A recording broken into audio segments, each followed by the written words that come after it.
Good morning, everyone. If you don't know, I'm home. I've actually been home for over a week, and I did want to talk about my experience. That was really important to me, but I just wanted to get settled and comfortable, and I am. So here we are. A lot of people have said to me about traveling, well, you know what to expect, right? I did know that I needed to get a PVR test to return to Canada. I did know it had to be 3 days before. So in my opinion, I just thought it would be simple.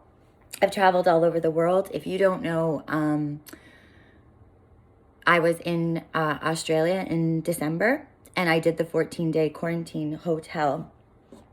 So I was escorted from the airport directly to my facility, which I didn't know the address. They wouldn't tell you the address of where you're going, so you couldn't inform anybody.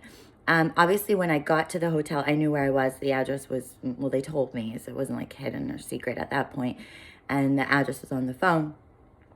So I had to remain there for 14 days. I was tested with a COVID test twice while I was there. So the third day, I then got my results the next day. I was negative.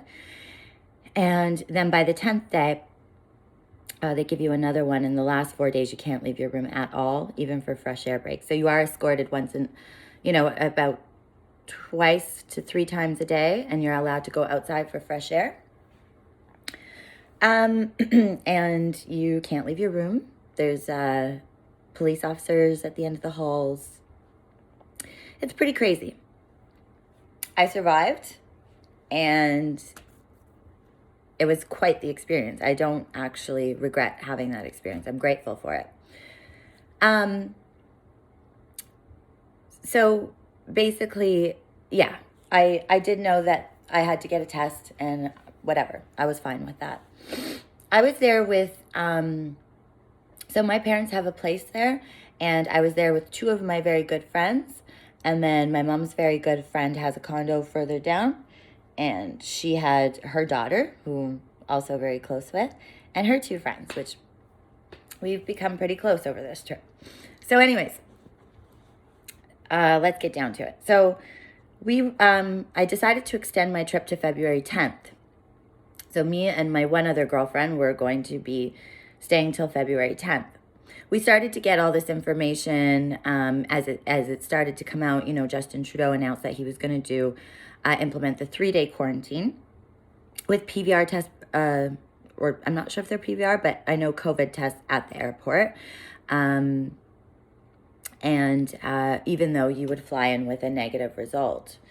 So basically, we started to decide at that point if we really did want to stay until the 10th, because we didn't know exactly when this would be implemented. So basically, we moved our date to leave to the 8th of February.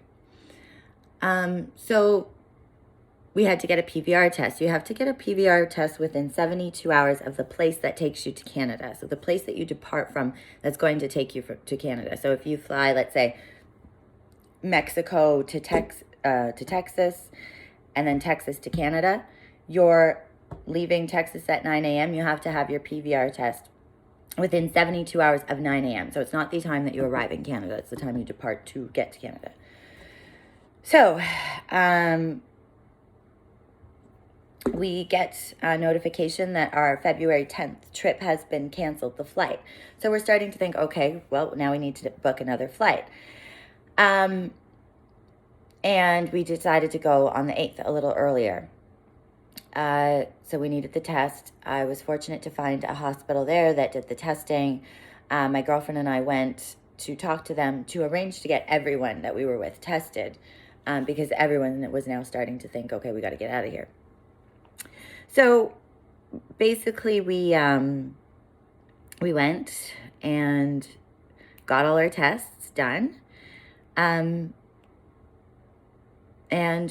we booked flights, right? We wanted to make sure that we could find a flight that would be within the 72 hours. There were no flight options to get to Toronto. The only one was from Acapulco to Dallas, Dallas to Charlotte, and then Charlotte to Toronto. You have to wait 24 hours for a PVR test. There's other tests, but for whatever reason, the government requires the most expensive, which is like $400, PVR test, which takes the longest. I mean, you can get a COVID swab and get your test results immediately, but that's another test, apparently not legitimate enough. So I don't know why we have it, but apparently we do. Anyways, so we had to wait 24 hours. The flight was 22 hours. And it's just, yeah. So it was basically impossible to get a PVR test within 72 hours because of the flight availability. We ended up leaving on the 8th. We flew from Acapulco to Dallas and Dallas to Charlotte.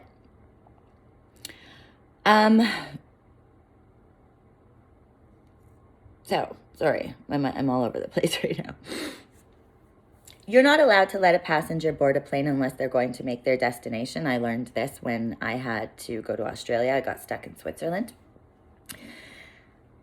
And they let us. They knew the time. So our test was done on February the 5th at 8:15 a.m. Our flight from Charlotte to Toronto was at 9 a.m. When we arrived in Charlotte, there's a big booth set up. You have to give them your negative test, and go through some, just information and all that stuff. They got to write stuff down, take your temperature. There's a big camera. You got to put your face in, and it takes a temperature right here, and takes a picture of you, whatever. So then she said to us, unfortunately, we can't let you board. At this point, there's 4 of us, 4 girls. And we were like, what? And she goes, yeah, your PVR test was done at 8:15. So your flight's at 9, you can't go. And she looked at me and I said, but we're Canadian. And she's like, I don't know what to tell you. This is crazy, right?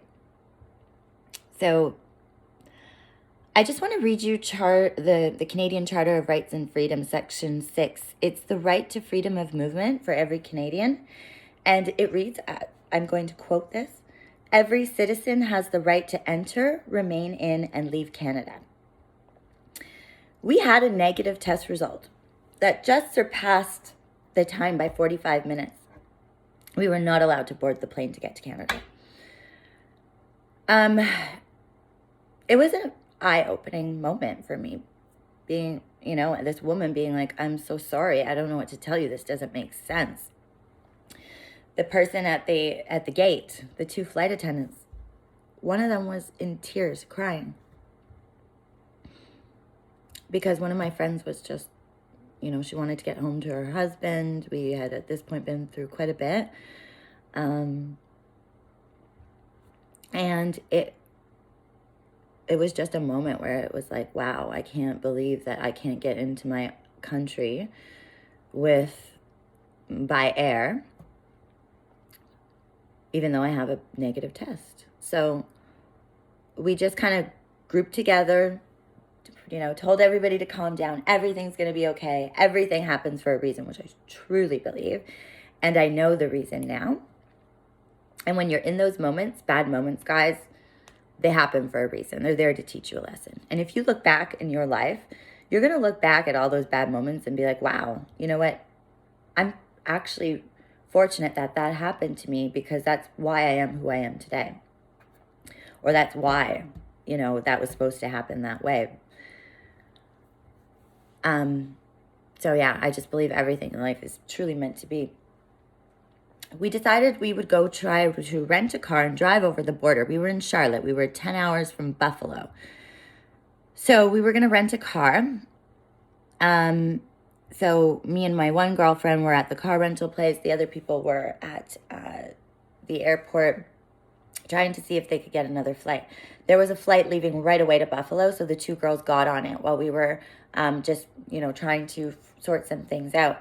There was another flight out that was going out at 8 p.m. to Buffalo.